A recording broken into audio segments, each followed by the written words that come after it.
Russian President Vladimir Putin blasted the U.S. in speech from St. Petersburg Friday, accusing Washington of believing it is God's messenger and warning that the world order is changing.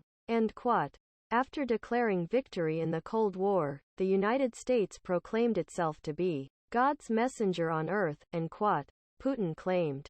They seem to ignore the fact that in the past decades, new powerful and increasingly assertive centers have been formed. Putin's speech, which was delayed for over an hour due to an alleged cyber attack, focused almost solely on attacking the U.S. and its Western allies. Russia has come under immense international condemnation.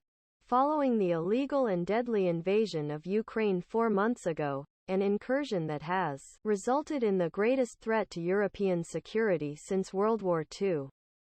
But Putin, who has long relied on propaganda to drive the political temperature in Russia, suggested Moscow had been hit with severe sanctioning due to Western fears that the global order is changing.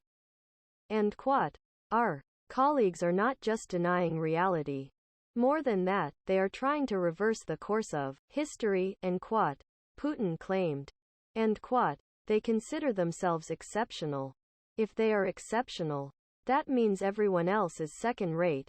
The Kremlin head accused the U.S. of attempting to cancel states that do not accept Western values. Putin claimed Moscow is just the latest victim to be hit by crazy insane sanctions, and said Western efforts would not stop the world order from changing. Nothing lasts forever, he said.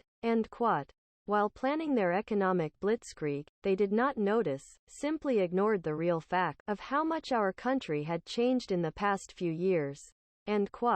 The US, European and other Western allies have not only slapped Russia with tough sanctions in an attempt to stymie its war efforts, but have moved to block the sale of Russia's largest income earners, oil and natural gas. The European Union, which imported a whopping 40% of its energy needs from Moscow prior to its invasion of Ukraine, has said it will cut 90% of its Russia oil imports by the end of the year. Additionally, President of the European Commission Ursula von der Leyen vowed earlier this month to address the other 10% as well.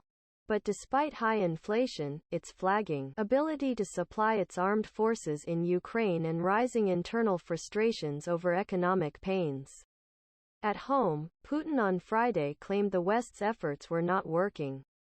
The body of civilian woman Yaroslava, 43, is covered with a blanket near a grave. According to residents, Yaroslava was killed by Russian soldiers amid Russia's invasion of Ukraine in the village of Motazhin in the Kyiv region, Ukraine, April 4, 2022. The Russian president said the efforts to stop his special military operation in Ukraine would not work. He once again claimed his invasion was in response to alleged human rights abuses committed by Kyiv, an accusation the United Nations has repeatedly rejected, and said her was forced to invade Ukraine.